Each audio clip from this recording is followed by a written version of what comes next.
დილამშვიდობისა. ეს საქართველოს პირველი არხია, თქვენ უყურებთ გადაცემას პირადი ექიმი მარი მალაზონია ჟესტურ ენაზე თარგმანით. ჩვენ ყოველდღე საუბრობთ ადამიანზე და არ გვენანება სიტყვები ადამიანის ღირსების წარმოსაჩენად.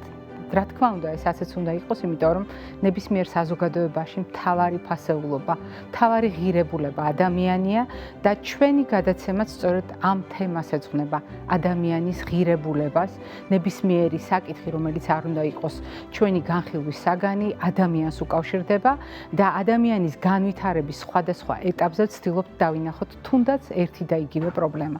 დღევანდელი ჩვენი გადაცემა არის სწორედ ამ საუბართა ციკლიდან, როდესაც ჩვენ ვცდილობთ დიაგნოზს მივადევნოთ თვალყური. უფრო სწორად მივადევნოთ თვალყური იმ ადამიანებს, რომლებიც კონკრეტული დიაგნოზით აგრძელებენ ცხოვრებას და როგორია ცხოვრება ამ კონკრეტული დიაგნოზით, როგორია თანაცხოვრება კონკრეტულ დიაგნოზთან. ჩვენ შევთანხმდით, რომ სწავლობთ დაავადებებს, მაგრამ ამავე დროს ვითვალისწინებთ იმასაც და უპირველეს ყოვლისა იმას, რა იცის დღეს ამ პროგრესთან დაკავშირებით მედიცინამ. დღევანდელი ჩვენი საუბარი არის გაგრძელება აპრილის საუბრებისა, როდესაც ჩვენ თქვით, რომ დიახ, აპრილი არის აუტიზმის ცნობადობის თვე და წარმოვიდგინოთ, როგორია ცხოვრება აუტიზმით ამ თემაზე.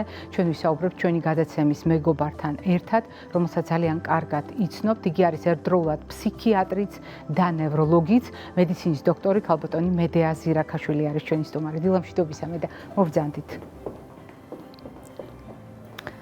როდესაც ჩვენ აუტიზმს ვახსენებთ, რასაკვირველია, ეს მხოლოდ ერთ კონკრეტულ თარიღს არ უკავშირდება, ეს არის თანამედროვე კაცობრიობის ერთ-ერთი ყველაზე საყურადღებო თემა, რომელიც ქცევითი თვალსაზრისით ჩათვალა საზოგადოებამ ძალიან მნიშვნელოვნად, მაგრამ ამავე დროს ჩვენ პირველად არ ვსაუბრობთ აუტიზმზე და უფრო მეტიც თქვენ ხართ ჩვენი ტრადიციული სტუმარი ყოველ 2 აპრილს, მაგრამ დღეს ჩვენ სრულად განსხვავებულად გვინდა შევხედოთ საკითხს, არა უბრალოდ აუტიზმი ვახსენოთ და აუტიზმზე ვისაუბროთ, არამედ როგორია ცხოვრება აუტიზმით და საზოგადოება როგორც წესი ადამიანებს უყენებს სხვადასხვა მოთხოვნებს. როდესაც ჩვენ პატარები ვართ, ჩვენ მიმართ დამოკიდებულება განსხვავებულია, მაგრამ ვიზრდებით და საზოგადოება ელოდება, რომ ჩვენ უნივერსიტეტში ჩავაბარებთ, მერე დავოჯახდებით, შვილები გვეყოლება, სახლებს ავაშენებთ, მანქანებს ვიყიდით. ეს არის საზოგადოებაში დამკვიდრებული სტერეოტიპი, როგორი უნდა იყოს ადამიანის ცხოვრების სცენარი. როგორია ასეთ შემთხვევაში აუტიზმის დიაგნოზის მქონე ადამიანთა ხვედრი? მოგესალმებით, მარი, და ნამდვილად უნდა გითხრათ, რომ რადგან საზოგადოების მოლოდინები ასეთი არის, ზუსტად იგივეს ითხოვენ აუტიზმის მქონე აუტისტი ადამიანების მიმართ. თუმცა თუ იმ გზაჯვარედინზე, რომელსაც ჩვენ მეძახით, რასაც ტრანზიცია ქვია, ტიპური განვითარების ადამიანისთვის, ეს პროცესები შედარებით მარტივად ხორციელდება, არის გარკვეული თავისებურებები აუტისტი ადამიანებისთვის, რომელიც აუცილებლად უნდა განვიხილოთ. ვთქვათ, რომ ზოგადად აუტისტი ადამიანებისთვის ცხოვრების მანძილზე დგება 5 ძირითადი გამოწვევა. პირველი ეს გახავთ სოციალური ურთიერთობები და სოციალური ჩართულობა, რომელიც ვიცით, რომ ერთ-ერთი კარდინალური ნიშანია და თავისებურება აუტიზმის სპექტრის საშუალების მქონე ადამიანებისთვის. მეორე ძირითადი მიმართულება გახლავთ მაინც განათლებასთან დაკავშირებული და თუ ჩვენ გვაქვს მოლოდინი ტიპური განვითარების თინეიჯერის მიმართ, რომ მან უნდა ჩააბაროს უმაღლეს სასწავლებელში, ამ ადამიანებისთვის ძალიან ბევრი გამოწვევა იქიდან გამომდინარე, რომ ინტერესთა სფერო ვიცით, რომ საკმაოდ შეზღუდულია, მათი мотиваციის დონის შენარჩუნება ასეთი მარტივი არ არის, ამიტომ რომც ჩააბაროს უნივერსიტეტში და ითვლება, რომ დაახლოებით 38% აბარებს აუტიზმის სპექტრის საშუალების მქონე ადამიანების უმაღლეს სასწავლებელში, დიახ, თუმცა კიდევ უფრო ნაკლები ამთავრებს, დაახლოებით 10% იმის გამო, რომ აუტიზმის სპექტრის საშუალების მქონე ადამიანებში ეს დროპაუთი უნივერსიტეტზე თავის დანებების ხარისხი საკმაოდ მაღალია. მესამე ძირითადი გამოწვევა, რომელიც აქვთ ამ მოზარდებს გახლავთ მაინც დასაქმებასთან დაკავშირებული სირთულეები და ნახევარი კიდე ესეთი ყველაზე გაზვიადებული პროცენტია, რაც შეიძლება ვთქვათ, გამდინარე იქიდან, რომ ჩვენ თავისებურებები და მრავალფეროვნება ვახსენეთ და ეს ადამიანები თავისი მრავალფეროვნებით განსაკუთრებულ დამოკიდებულებას საჭიროებენ, როგორც ინდივიდუალური მოთხოვნების, ასევე გარემო მოთხოვნების გათვალისწინებით.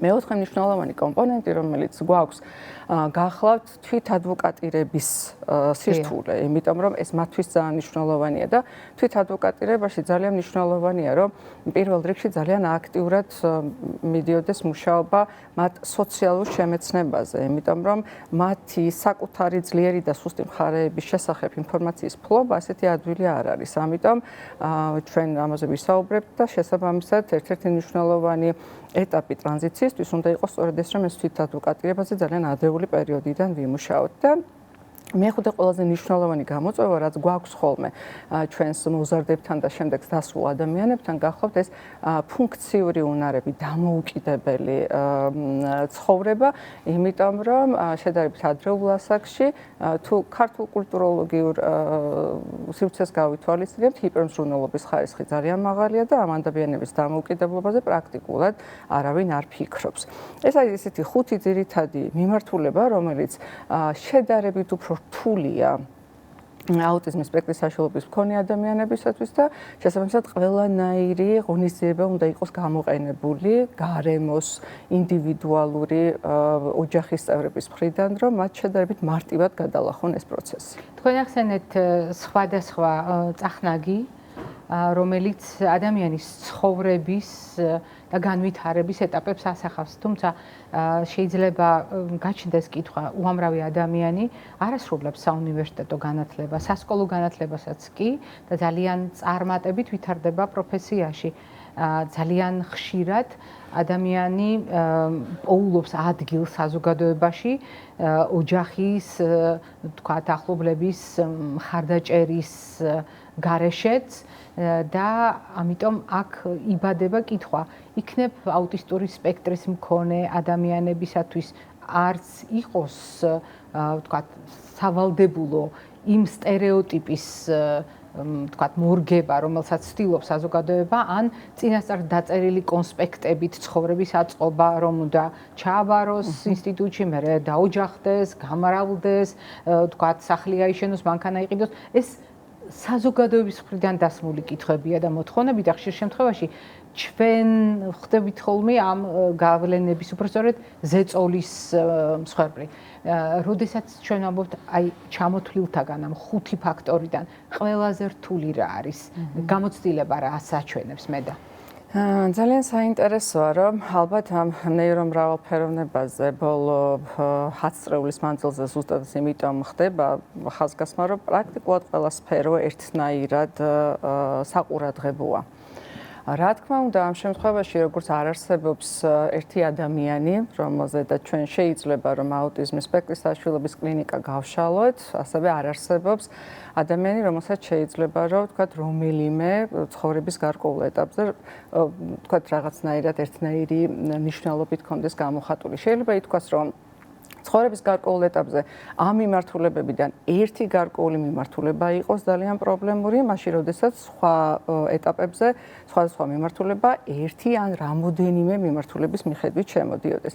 და ძალიან საინტერესო თემატიკა მოიტანა ახლა თქვენმა ნათქვამმა, ითვლება, რომ თუ წლების განმავლობაში ჩვენ აუტიზმის სპექტრის საშუალების მქონე ადამიანებზე საუბრობდით რაღაცა წრფივ მოცემულობაზე, როდესაც არსებობს ნულოვანი შესაძლებლობა და უსასრულობა, ითვლება, რომ თვითონ აუტისტი ადვოკატები ამბობენ, რომ ჩვენ შეიძლება აუტიზმის სპექტრის საშუალება წარმოვიდგინოთ ერთგვარი წრის სახით, სადაც გვაქვს 8 ძირითადი მიმართულება სხვადასხვა სფეროების თვალსაზრისით და ცხოვრების სხვადასხვა ეტაპზე ეს სირთულეები და ძლიერი მხარეები აბსოლუტურად სხვადასხვა ფერით, ანუ სხვადასხვა სიმძიმით ან სისუსტით არის წარმოდგენილი. ანუ მერყევია ეს მაჩვენებლები. დიახ, რა თქმა უნდა, მერყევია.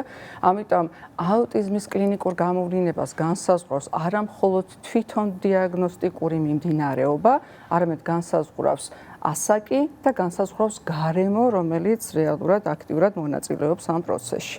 როდესაც მშობელი პირველად შეიტყობს დიაგნოზს, მისთვის ბევრი რამ არის გადასალახი, მაგრამ ერთ-ერთი არის ფიქრი შვილის მომავალზე. ყველა დედა ფიქრობთ ჩვენი შვილების მომავალზე და ეს ფიქრია ზუსტად რომ გაგვაღვიძებს, გვამუშავებს, გვახარებს, გვადარდიანებს და გვასევდიანებს და ასე შემდეგ. მაგრამ როდესაც საუბრობთ მომავალზე აუტისტური სპექტრის აშლილობის მქონე ბავშვის მშობელთან დაკავშირებით, მისი დარდი და ფიქრი უკავშირდება სწორედ სოციალურ ადაპტაციას. სწორედ იმ თემებს, რაზედაც დღეს თქვენ საუბრობთ, როგორ შეუძლია მშობელს დაეხმაროს და აი იმ სირთულეებიდან, რომელსაც ბევრი წახნაგი აქვს და დღევანდელმა თქვენმა საუბარმა ამაში დაგვარწმუნა. სად შეუძლია მას შემსუბუქება, რამდენად შეუძლია მშობელს შემსუბუქება და რამდენად შესაძლებელია, რას ამბობს თანამედროვე მედიცინა, რას ამბობს ყოველდღიური თქვენი პრაქტიკა, შეუძლია მშობელს ამ ხრივ შეუმსუბუქოს თავის შვილს გზა? ძალიან კარგი შეკითხვაა და მინდა რომ აქაც აუცილებლად შესავალი გავაკეთო, რომ ნახეთ ჩვენ ძალიან აქტიურად საუბრობთ ამ ტრანზიციაზე და აუცილებლად უნდა ვახსენოთ, რომ ისევე როგორც მხოლოდ პიროვნული ზრდა და პიროვნული გაძლიერება ჩვენ არ შეგვიმსუბუქებს ტრანზიციის პროცესს, მხოლოდ ოჯახის ჩართულობა სხვა კომპონენტების გარეშე პრაქტიკულად წარმოუდგენელია, რომ ესეთი გამარტივებელი გახდეს, ხო, ამ გზის გამარტივებელი ანუ ამ თვითონ აწევა მარტო ოჯახს არ შეუძლია. დიახ, ზუსტად ამას გადასვლას ვაპირებ, რომ აქ რამოდენიმე კომპონენტია და მინდა რომ საზოგადოებას ამაზე მივაწოდოთ ინფორმაცია. აქ 4 ძირითადი მიმართულება განიხილება. პირველი მიმართულება გახლავთ თვითონ ინდივიდუალურ საჭიროებებზე მორგებული განმავითარებელი აქტივობები, რომელიც იგეგმება ხოლმე. მეორე მნიშვნელოვანი კომპონენტი არის ოჯახი და ოჯახის მხარდაჭერა აქტიური. მესამე გახლავთ საზოგადოების მხარდაჭერა და ძალიან მიხარია, რომ ჩვენ ყოველ წელს ზუსტად ამას ვაკეთებთ, რომ ეს ცნობადობის ამაღლების დღეები სწორედ ამას ემსახურება, რომ ჩვენ გავზარდოთ საზოგადოებაში ცნობადობა და აი აუცილებლად მინდა რომ დამავიწყოს, აი ძალიან ხშირად მშობლებისგან მესმის, რომ იცით, ჩვენ ძალიან ბევრს ვაკეთებთ ამ ბავშვების შესვლისთვის, მაგრამ უნდა საზოგადოებას დაგვეხმაროს, რომ თავისი ინფორმირებით, უფრო ღრმა ცოდნით საკითხთან დაკავშირებით, უფრო მეტად იყოს მიმღები ამ ბავშვებისთვის და აუცილებლად არ უნდა გამოგვჩას მეოთხე მნიშვნელოვანი კომპონენტი, ეს გახავთ სახელმწიფოს მხარდაჭერა. ხო, აქამდე ჩვენ ძალიან ბევრ რაღაცას ვაკეთებდით ჩვენი ევროპელი და ამერიკელი კოლეგების დახმარებით და მე ძალიან დიდი იმედი მაქვს, რომ აწიც ასე გაგრძელდება, იმიტომ რომ ამ დახმარებების გარეშე ამ ადამიანებზე ზრუნვა და ამ ადამიანების ტრანზიცია პრაქტიკულად შეუძლებელი იქნებოდა. თქვენ დასვით შეკითხვა უშუალოდ ოჯახის ჩართულობასთან დაკავშირებით ძალიან მნიშვნელოვანია, რომ აქ გავამახვილოთ ყურადღება, ინახეთ რამოდენიმე მიმართულება ცნობადობაზე, ცნობადობის ამაღლებაზე ვისაუბრეთ საზოგადოებასთან მიმართებაში და იგივე მინდა გითხრათ ოჯახშიც. აი ჩვენ გვაქვს შემთხვევები, როდესაც ძალიან დიდი ხნის დასმული დიაგნოზია ბავშვთან და აი ეს დეტალები, რომელიც ასეთი მნიშვნელოვანია მათი შვილისთვის, შეიძლება რომ ამ დეტალებზე ინფორმაცია მშობელს არ ქონდეს. ამისი კარგი მაგალითია, რომ მაგალითად მოდის მშობელი და გვეკითხება, რომ კიდე რამდენი ხანი უნდა იაროს თერაპიაზე ბავშვმა, ხო? მე თუ ვიცი, რომ ეს არის ნეირობიოლოგიური მდგომარეობა, ნეიროგანვითარებითი მდგომარეობა, მშობლის მხარდაჭერა მას მთელი ცხოვრების მანძილზე სჭირდება. ძალიან მნიშვნელოვანია სწორი მოლოდინების არსებობა საკუთარი შვილების მიმართ. იცით, აქ არც მეტი ვარგა და არც ნაკლები, არც ერთი იგებს და არც მეორე. ანუ მე თუ უფრო ნაკლები მოთხოვნა მექნება ჩემი შვილის შესაძლებლობის მიმართ, მე ვერ შევძლებ მის განვითარებას. ისევე როგორც მე თუ გადავაჭარბებ რეალურად ჩემს მოთხოვნას, აუცილებლად წამოვა დამატებითი პრობლემები, როგორც არის ფსიქიკური ჯანმრთელობის პრობლემები. იმედგაცრუება, ფსიქიკური ჯანმრთელობის პრობლემები და არ უნდა დაგვაუწყდეს ჯადოსნური ჯოხის ზიება, რომელსაც არასოდეს არ მივყავართ კარგ გამოსავლამდე. ამიტომ არის, რომ ეს ადამიანები შემდეგ დადიან სხვადასხვა სივრცეში, ითხოვენ უკვდავების წყალს, ანუ მედიკამენტს, მეთოდს, რომელიც შეიძლება აბსოლუტურად არაეფექტური იყოს და საკუთარი შვილი პრაქტიკულად ცდის ობიექტად აქციონ საბოლოო ჯამში. ძალიან დიდი მადლობა მედա, რომ ამ საუბრების ციკლის გაგრძელების შესაძლებლობა მოგვეცით და თქვენ ბრძანეთ ცნობადობა. ძალიან ძნელად წარმოსადგენია სივრცე, სადაც ამდენ დროს უთმობენ აუტისტური სპექტრის აშლილობასთან დაკავშირებით საზოგადოების ინფორმირებას. ჩვენ არა უბრალოდ ერთ გადაცემას, არამედ როგორც წესი ყოველწლიურად საუბრების ციკლს უთმობთ ხოლმე ამ თემას და რაც თავარია სხვადასხვა დროს სხვადასხვა საბაბით ვუბრუნდებით, არა მიზეზით. მიზეზი ერთი გვაქვს. ჩვენ გვინდა საზოგადოებამ მეტი იცოდეს და მეტად გამოხატოს მხარდაჭერა. ხოლო საბაბი ყოველთვის გამოჩნდება და დღევანდელი ჩვენი გადაცემაც იყო მორიგი საბაბი იმისათვის, რომ ამ თემაზე გვესაუბრა. მადლობა თქვენ, რომ ყოველთვის მონაწილეობთ ამ წამოწყებაში. მაყურებელს შევახსენებ, დღევანდელი ჩვენი გადაცემის სტუმარი გახლდათ ბავშვთა ფსიქიატრი და ნევროლოგი ერთდროულად, მედიცინის დოქტორი ქალბატონი მედეა ზირაქაშვილი. მე არ გემშვიდობებით, წინ კვებითი შუქნიშანი გელოდებათ.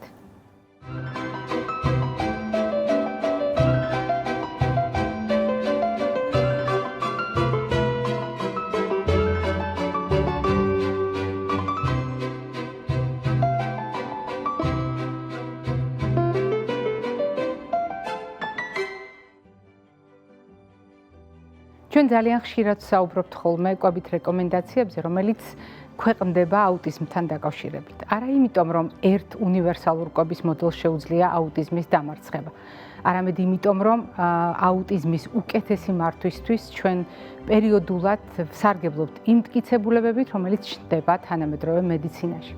მაგრამ დღევანდელი საუბარი გრძელვადიან პერსპექტივას გულისხმობს და გულისხმობს ცხოვრებას აუტიზმთან ერთად, როდესაც კვების მოდელი მთლიანად იცვლება და ყველაზე საყურადღებო არის მდგომარეობა, რომელსაც ჰქვია ერთფეროვანი კვების მოდელი. რატომ არის ეს ასე საყურადღებო და რატომ არის ასე მნიშვნელოვანი? ერთფეროვანი სიტყვა სიტყვით ერთ ფერს ნიშნავს და ხშირ შემთხვევაში სწორედ ასეც ხდება. ერთსა და იმავე პროდუქტზე ვლაპარაკობთ კვების მოდელში, ერთსა და იმავე შეფერილობაზე ვსაუბრობთ საკვები პროდუქტებისა და ეს უკიდურესად ავიწროვებს კვებით არჩევას. მაგრამ ერთფეროვანი კვების მოდელი ამავე დროს თავის თავში გულისხმობს ერთგვაროვნებას. ანუ ერთფეროვანი კვება არის ერთგვაროვანი კვება.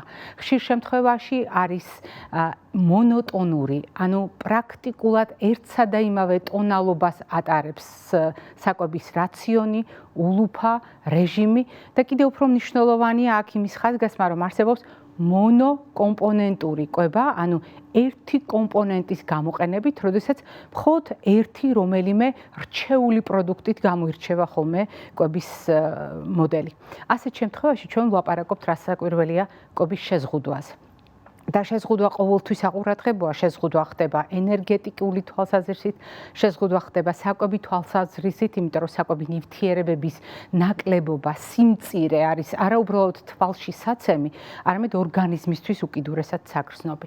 ეს მდგომარეობა საყურადღებოა მაშინ კიდევ უფრო მეტად, როდესაც ამ ტიპის კვების მოდელი შენარჩუნებულია ხანგრძლივად წლების განმავლობაში. რატომ არის ცუდი ასეთი კვება? ზოგადად ერთგვაროვანი, ერთფეროვანი მონოტონური, მონოკომპონენტური კვება ყველასათვის ერთნაირად, არა მხოლოდ აუტიზმის დროს, არამედ ნებისმიერი მდგომარეობის დროს არ არის გამართლებული მხოლოდ ერთ პროდუქტზე დიდი იმედების დამყარება, იმიტომ რომ ჩვენ არ გვაქვს დედამიწაზე ერთი უნივერსალური პროდუქტი, რომელიც ყველა ამოცანას შეასრულებს და აქედან გამომდინარე ერთ პროდუქტზე დამყარებული კვება, ან ერთი ჯგუფის პროდუქტებზე დამყარებული კვება უკიდურესად შემზღუდავია და ამავე დროს ჩვენ გვიყალიბდება, რასაც ხშირად ვახსენებთ ხოლმე, შეჩვევა, შეგუება, მეტაბოლური ადაპტაცია. და ასეთ შემთხვევაში ორგანიზმს აუცილებლად სჭირდება გავარჯიშება ახალი ნივთიერებების მიწოდებით იმისთვის, რომ დაიბრუნოს ჩვეული ფორმა. და ბოლოს და ბოლოს, როდესაც საუბრობთ მონოკომპონენტურ, ერთგვაროვან, ერთფეროვან საკვებზე, ჩვენ გულისხმობთ საკვებს, რომელშიც საკვები ნივთიერებები ერთი ფერით ერთი ნივთიერებით შემოიფარგლება და ორგანიზმისათვის, განვითარებისათვის, მისი ყოველდღიური ცხოველქმედებისთვის, როგორც წესი საჭიროა ბევრი ნივთიერების ერთობლიობა. ამიტომ ასეთი კვების მოდელის გაფართოება არის მთავარი ამოცანა.